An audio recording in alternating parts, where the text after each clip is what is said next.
Graça e paz, você está no Café com Palavra e nós estamos aqui na nossa série sobre adoração. E no vídeo de hoje nós vamos falar sobre adoração em si, né? Todos os seus aspectos, elementos, vamos conversar sobre isso. Então, se você ainda não é inscrito no canal, se inscreva, ative as notificações e venha acompanhar conosco aí sobre o nosso assunto. Conosco nessa série está aqui o nosso pastor Zait junto conosco e o Davi também aí somando com a gente aí, conversando sobre adoração. Então, bom, eu quero conversar um pouco sobre adoração. Eu tenho alguns textos aqui para a gente poder conversar. O primeiro deles é 1 Crônicas, capítulo 16, dos versos 37 ao 43. Então, 1 Crônicas, capítulo 16, versos 37 ao 43. Eu vou ler enquanto vocês vão encontrando aí. Então Davi deixou ali, diante da arca da aliança do Senhor, a Asaf e a seus irmãos, para ministrarem continuamente perante ela, segundo se ordenara para cada dia. E mais a Obed-edom com seus irmãos, 68. A este Obed-edom, filho de Jedutum, e a Osá, ordenou por porteiros. E mais a Zadok, o sacerdote, e a seus irmãos, os sacerdotes, diante do tabernáculo do Senhor. No alto que estava em Gibeão, para oferecerem continuamente ao Senhor os holocaustos sobre o altar dos holocaustos, pela manhã e à tarde. E isso, segundo tudo que está escrito na lei que o Senhor ordenara a Israel. E com eles deixou a Emã e a Jedutum e aos mais escolhidos, que foram nominalmente designados para louvarem o Senhor, porque sua misericórdia dura para sempre. Com eles, pois, estavam Emã, Jedutum e trombetas e símbolos para os que os faziam ouvir, e instrumentos musicais de Deus. Porém, os filhos de Jedutum estavam à porta. Então se retirou todo o povo, cada um para a sua casa, e tornou Davi para abençoar a sua casa. Bom, o primeiro contexto aqui que eu quero falar sobre adoração é sobre esse sentimento, esse sentido aqui, essa designação de ministrar continuamente. Então, adoração, Davi, é mais do que a apresentação de músicas? Com certeza, né? Isso aí talvez muitos estão cansados de ouvir, que a adoração é a maneira ou a forma com que a gente vive, e eu vou além, é a escolha que a gente tem de como viver. Se eu vou viver segundo a minha vontade, ou se eu vou viver segundo o que Deus quer, ou da forma que Deus quer para mim. Então vai muito além, estilo, essas questões aí, né? Não, música, ou aqui a gente viu designações de serviços, sim, né? Porteiro, para colocar o holocausto e tal, mas a gente viu que é algo, além do prático, são escolhas ali simbolizava, né? O tabernáculo e tal, na tenda, na verdade, né? Sim. Na tenda de Davi, o que hoje a gente tem na nossa vida geral como o que a gente vai apresentar diante de Deus, né? De qual forma eu vou viver? Será que eu vou viver da minha maneira? Ou será que eu vou viver, né? Essa palavra aí chave, sacrifício, sacrificando ao meu Deus, né? Não fazendo a minha vontade, mas fazendo a vontade de Deus. Então, acho que vai muito além, com certeza.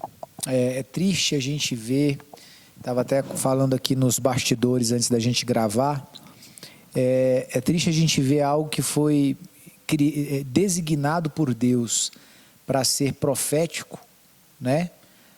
Estou falando da adoração, usando a música como ferramenta, né?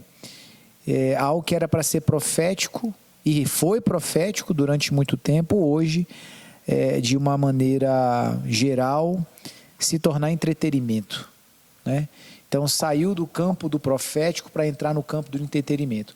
Mas é claro que a gente sabe também que, enfim, o falso sempre vai existir, né? E é assim que, de alguma maneira, o verdadeiro acaba se manifestando, não é? E o que me chama a atenção aqui em Davi é que Davi entendeu algo, né? Como a gente está falando aqui, a importância da adoração ser profética, não é? Esse profético, no meu entender, para mim o profético é toda a direção que eu tenho do céu, a partir do céu, para ser executada e exercida na terra. Então, o sentido para mim de profético é esse. Então, a adoração, quando ela é profética, é porque ela segue um rito, uma proposta, uma identificação que o céu está apontando, e ela aqui então se manifesta, ela se propõe, ela se aplica. Então, Davi percebeu isso. E percebendo isso, o que ele coloca? Ele coloca um processo de ministração contínua, de adoração 24 horas, 7 dias por semana. Ele não parava. Por que isso? Porque ele gostava de louvorzão, era isso? O que você acha, Davi? Depois eu quero ver o pastor Zaid também. Será que Davi gostava de um show gospel? Não, com certeza não, né? Porque eu creio que Davi entendeu o propósito de ser um povo escolhido do Deus verdadeiro. Porque os seus antepassados já tiveram isso, as escolhas, o tabernáculo e tal, por um tempo se deixou, né, de ter todo aquele rito, e o Davi se achou entendendo, né, que a gente sabe que Davi ele foi muito além da sua época, mas ele entendeu e não tinha como ele não fazer. Gente, a gente foi feito para adorar, como é que eu vou deixar, né, as coisas do meu Deus largado? Não tem como é que vai deixar só um culto aqui? Como é que eu vou fazer só um culto aqui no domingo? Não tem como, né? A gente foi feito para adorar o tempo todo eu tenho que estar na casa do meu Deus, o tempo todo eu tenho que estar na presença. A gente sabe que ele valorizava muito a presença, porque ele entendeu a essência dele. Sim. De adorador, a essência da criação, né? O propósito, eu fui criado para adorar. Então não é um tempo, não é um local, né? É a vida, é um entendimento. Muito bom. E aí, Zait? Davi estava fazendo marcha para Jesus naquela época lá? O que era? Eu acho que aquilo, essa instituição, né, dessa adoração em turnos, eu vejo que foi algo fruto de uma experiência que ele teve, onde ele pôde visionar algo do céu, né? Onde estava o trono de Deus e onde o Senhor governa, né? Então ele quis reproduzir algo que ele viu nessa experiência, né? Que ele anteviu, assim como João também viu no Apocalipse, né? O trono de Deus, os 24 anciãos ali se prostrando, a adoração constante nos céus. E eu penso que o pensamento dele foi de introduzir isso culturalmente para o povo de Israel, né? Para eles irem se adaptando já naquela época aquilo que era o futuro que eles almejavam, desejavam, o que o adorador deseja e almeja, né? Já tem que ser vivenciado, experimentado aqui agora. Sim.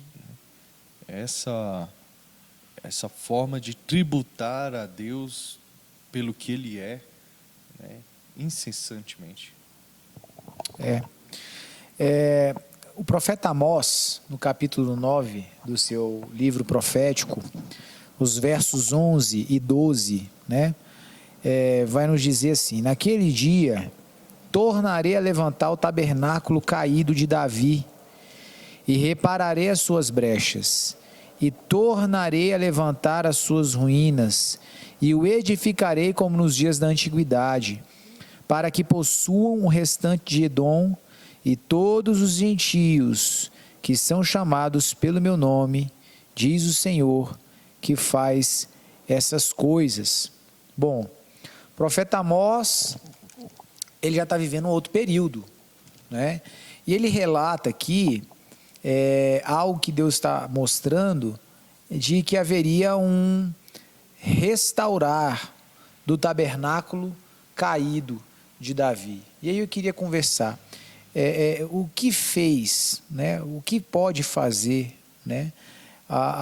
Com que a adoração profética, que quando a palavra fala sobre esse tabernáculo, é disso que a palavra está falando, daquele lugar que foi erguido para que o nome do Senhor fosse adorado, fosse entronizado. Eu não quero não me apegar aqui ao aspecto do Novo Testamento, da história do povo judeu, porque aqui é uma profecia messiânica também, enfim, aqui é uma outra realidade, mas eu quero usar esse apontamento para nós, nos nossos dias. O que hoje pode talvez representar um tabernáculo dessa maneira, caído, né? Um lugar onde realmente a adoração, ela não, enfim, ela não está com essa condição profética que deveria estar, né? Mas vamos começar aí pelo Davi. E Davi, o que você me diz aí hoje, o que torna esse tabernáculo talvez aí de alguma maneira caído? Talvez pegando o gancho do pastor, como ele falou, o Davi ele quis reproduzir o que os céus, né? O que ele viu nos céus. Então, o senhor também falou, né? A questão do profético é justamente trazer o que está do céu para a terra. Então, acho que a primeira queda está aí, da gente querer pegar ou usar a adoração para fazer aquilo que a gente quer, né? Então, da forma que a gente quer, do jeito que a gente quer. Se a gente olhar, a gente estava conversando aqui antes, se a gente olhar, cada um foi feito com um propósito, talvez seja em questão do serviço também um pouquinho mais para cá, né? Um pouquinho mais para cá, um pouquinho mais para lá e tal. E se eu olhar para o meu irmão, se eu olhar talvez, né, numa esfera da cópia, de querer fazer igual ao meu irmão, ou de querer fazer porque está dando certo lá, porque aquele lá está fazendo legal, porque aquela musiquinha lá é bacana, está na moda, eu vou fazer também igual. Então a gente pode entrar nessa esfera do horizontal, né? Perder a esfera do vertical, né? Talvez às vezes a gente até fala, né? O que é ligado na terra será, tipo assim, a minha vontade que eu quiser aqui, Deus vai fazer? É isso? Não é isso, é o contrário, porque já foi lá, eu recebi dele e então eu vou trazer. Então o que está faltando é justamente a gente voltar a essa origem de perceber que a adoração, né? A gente está falando mais a questão da adoração, né? Da música, né? Da dança, dessas ferramentas, sim, né? Vamos colocar, sim, como ferramentas, porque é muito amplo, sim, e tal. Então, o que eu vou fazer? Eu tenho que receber de Deus e voltar para Deus. Não pegar aqui do jeito que eu quero, olhar aqui e tal, e querer empurrar para Deus. Não, Deus, recebe aí, de qualquer maneira, né? Igual a gente sabe que a música, voltando um pouquinho, é sentimento. Então, se faltar o sentimento, se faltar a verdade, então não vai valer. Se na adoração não tiver a verdade, né? Espírito em verdade. Então, se não tiver a verdade, se não for meu, se eu quiser tirar a cópia, se não for meu, não vai ter valia. Então, a gente tem que encontrar o nosso lugar em Deus. O vertical tem que falar primeiro. Uhum. Não é que pode bater o tambor que for, e cantar, gritar, pular, rolar. Se não for, né, recebendo ou para Deus e vindo de Deus, não vai valer a pena. Muito bom, é isso mesmo. E aí, Zait? Só complementando o que o Davi falou, que é realmente essa questão você tem que vivenciar a adoração. Não é só uma experiência de um momento, de um local. É a sua vida, né? É a demonstração do seu respeito para com Deus, da sua reverência, do seu amor, em qualquer lugar, em qualquer tempo. Eu lembro que um dos pastores que eu tinha, chamado Ronaldo Rocha, ele fala muito do texto de Josué, capítulo 4, onde Josué vai atravessar o Rio Jordão, né? Uhum. Então Deus manda os sacerdotes entrarem na frente com a arca, e quando eles colocam os pés ali, o Jordão começa a se abrir. E Deus manda ali no capítulo 4 que Josué mande que cada homem de cada tribo, né, cada príncipe de cada tribo, pegue uma pedra ali do Rio Jordão e construa um altar na margem ali do rio para ficar de testemunho. E do mesmo modo, ele também manda construir um altar no meio do Jordão, onde os sacerdotes pararam, né? E depois as águas iam cobrir aquelas pedras, aquele altar ali. Mas por que então ia ter um altar debaixo da água e outro fora? Né? E o pastor Ronaldo me falava o seguinte: olha, o altar lá dentro do rio é o nosso altar no nosso lugar secreto, na nossa vida diária, onde ninguém está vendo. O altar externo ali, fora da margem, é o que todo mundo vê. Né? E nós precisamos manter os dois altares da mesma forma, equilibrados. Excelente, né? Muito, muito forte. Só voltando um pouquinho, quando o senhor estava falando, né, a questão de viver aqui, de se preparar, né, de viver aqui na terra para se preparar o que a gente vai viver nos céus. E falou também do amor. Parece que às vezes a gente ouve, ou sei lá, será que se a gente parar para pensar, a gente está preparado para, igual fala assim, não, no céu eu vou adorar 24 horas a Deus. Será que eu tenho amor suficiente? Porque às vezes a gente pensa assim, vai ser chato demais. Né? Se a gente olhar pela carne, né? Vai ficar só contemplando Jesus e tal. Será que a gente verdadeiramente tem vivido o amor?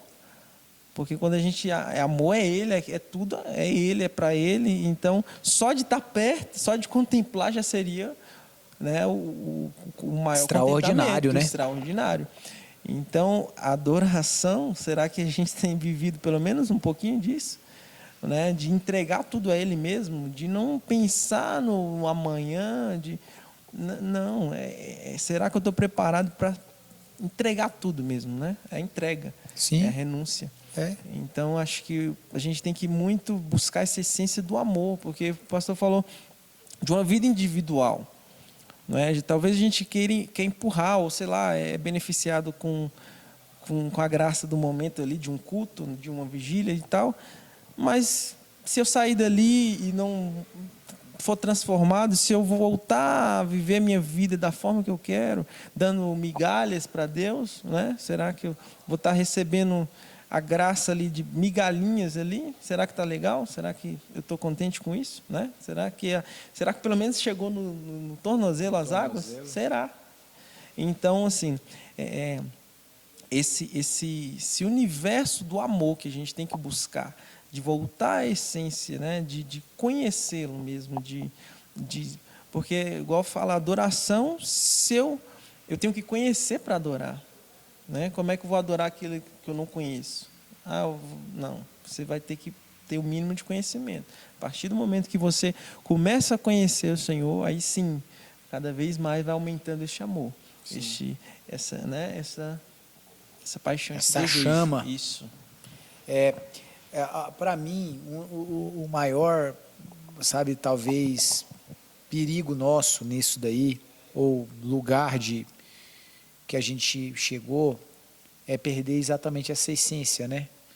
Essa essência sobre o sentido da adoração. E aí eu vejo que essa questão da casa caída, do tabernáculo caído, ele começou a cair quando Salomão, no seu coração, começou a abrir espaço para outros deuses, né? Então, você vê, não adiantou o tabernáculo, o templo construído, não adiantou a glória da fumaça de Deus tomar o templo, não adiantou nada daquilo, porque chegou um momento em que o coração dos adoradores começou a se dividir, em especial do rei, que era aquele que tinha a maior responsabilidade. E então esse processo de queda ele começa, né? A estrutura não serve para nada se não houver de fato uma essência genuína do que se faz ali. Um ponto que a gente tocou aqui, que eu acho interessante frisar, é exatamente sobre essa conexão de entender o que o céu quer, e baseado no que o céu quer, eu me movo.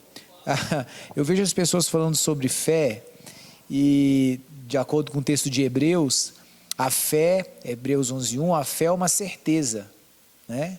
A fé é uma convicção. Só que o ponto da confusão é que essa certeza, ela não habita no meu imaginário. Certo? A certeza não habita na minha concepção do que eu quero esperar. Então, fé não é eu dizer, ali vai ter um carro, uma Hilux me esperando quando eu sair. Eu tenho certeza e convicção. Isso é fruto do meu imaginário. Isso é fruto daquilo que eu gostaria muito que acontecesse. De verdade eu gostaria, né? Mas não tem absolutamente nada a ver com convicção. Isso é confissão positiva, isso é outro papo. Isso é triunfalismo, isso é heresia. Como que eu vou ter certeza de alguma coisa? Não é fruto da minha imaginação, não é fruto do meu desejo, do meu querer. Eu só vou ter certeza daquilo que eu vi no céu. Como que eu posso ter certeza a certeza daquilo que não se pode ver naturalmente? É porque eu já vi no céu. Eu tenho convicção e eu tenho. Alguém abre para mim Hebreus 11:1 aí, por favor. Vamos pegar o texto certinho. Hebreus 11:1. Então, a fé é a certeza de que haveremos de receber o que esperamos. Como eu sei o que eu espero? Ou o que eu deveria esperar? Não, vamos ficar aqui primeiro. Então, assim, como saber o que eu espero? O que eu estou esperando? É fruto do meu imaginário? Se é fruto do meu imaginário, Deus não tem nada a ver com isso. Espero algo que me foi prometido. Então, por exemplo, eu disse para minha filha: filha, amanhã o papai vai colocar você na cama. A partir dessa palavra, ela tem o quê? Uma esperança. Ela está esperando. Então, ela não recebeu, mas ela tem certeza que ela vai receber. Por quê? Porque ela está esperando algo que foi dito. Então, se eu estou esperando o fruto do meu imaginário, isso não é fé. Não é fé, é outra coisa. Então eu tenho que saber o que eu posso esperar. O que eu vou esperar de Deus? O que eu estou esperando? Qual é a promessa que eu estou esperando? Não é? A principal promessa que a gente espera é a vinda do Senhor. Então é nisso que eu tenho que ter fé. Eu tenho que ter certeza que eu vou receber. Por quê? Porque Ele disse que vai fazer. Entende? Então não é fruto do meu imaginário. A adoração segue na mesma linha. Por que as pessoas se perderam? Porque elas não sabem mais o porquê adorar. Por isso que talvez muitos vão chegar no céu e não vão saber o que é adorar 24, porque não entendeu. Achou que a adoração é cantar música. E aí realmente, cara, você se vê cantando música 24, 30, sei lá, eternidade, cantando uma música atrás da outra, uma música atrás da outra. Então, como eu perdi o sentido do negócio, eu não consigo imaginar a sua execução. Então, a certeza do que eu vou receber, o que eu espero, é a prova daquilo que eu não posso ver. Prova, é a matéria, é aquilo que de fato está no meu alcance, é o fato, né? É o fato do que não vejo. A palavra fato aqui, ela fala aquilo que foi feito, obra, fato consumado. A palavra é pragma no grego. Então, é obra, um fato consumado, algo que já foi feito. Olha, algo que já foi feito. Então, é a convicção de um fato que já foi feito e eu não posso ver. Então, já foi feito, já aconteceu. Então, não é do meu imaginário, é porque eu vi, é porque o Senhor me mostrou, é porque a palavra me revelou aquilo, então eu posso crer. Eu tive acesso à eternidade, a esse lugar de conhecimento. E aí então eu posso acreditar, ainda que eu não esteja vendo, mas eu sei que já aconteceu lá. Então vai acontecer aqui. É por isso que Jesus falava, quando vocês orarem, oram falando assim, ó, que venha o teu reino e seja feita a tua vontade na terra, como é no céu. Já existe uma vontade no céu, já existe uma linha temporal de coisas que já foram, já são. Então eu vou crer nessas coisas. Eu vou ter convicção dessas coisas, não do fruto do meu imaginário. E a adoração, ela se torna esse lugar de casa caída na mesma linha, porque perdeu-se o sentido. Aí eu vou voltar para finalizar minha fala, pastor Zait poder falar, usando a mesma frase que eu comecei falando. A adoração, ela deixou de ser profética para se tornar entretenimento. Então ela se perdeu completamente no seu sentido e propósito. Deixou de ser algo profético para se transformar nas músicas que a gente canta antes da palavra, para de alguma maneira deixar o culto menos monótono, ou atrair as pessoas, ou trazer algum tipo de mensagem positivista, ou qualquer coisa do tipo. Mas ela perdeu a essência profética, que Davi entendeu. Davi não estava preocupado com fazer aquele momento ali para gerar um movimento no lugar, não. Nós precisamos adorar a Deus, que é até o que nós vamos falar no próximo vídeo, o objetivo da adoração, né? Ele sabia, né? Pode falar, pastor Zait. Exatamente, esse conhecer quem a gente está adorando, né? Que é um Deus onisciente. Ele sabe todas as coisas. Ele já sabe o que vai acontecer no futuro, né? E a nossa adoração também está muito ligada a isso, ao nosso futuro, né? Apocalipse é um dos livros que falam muito da adoração.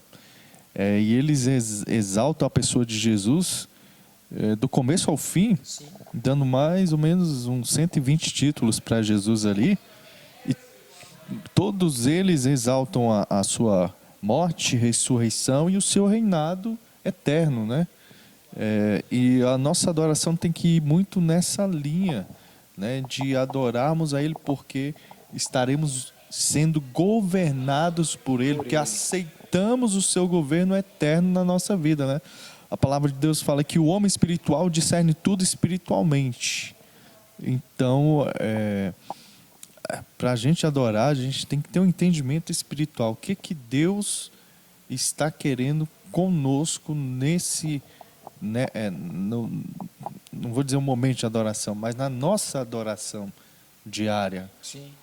Essa direção tem que vir do alto, né? Não é algo que a gente vai, como o senhor disse, imaginar, confabular aqui, pensar que estamos fazendo da maneira certa, acertando, porque ele já estabeleceu os métodos, né, e os objetivos dessa adoração. Muito bem, é isso aí. Assunto bom demais, né? A gente, se desse aqui, a gente ia muito mais tempo, mas nós vamos continuar. É só você acompanhar com a gente, próximo vídeo, e nós vamos estar aí dando sequência, né? Na nossa série sobre adoração, que tá bom, o negócio aqui tá bom. A gente se vê, Deus abençoe.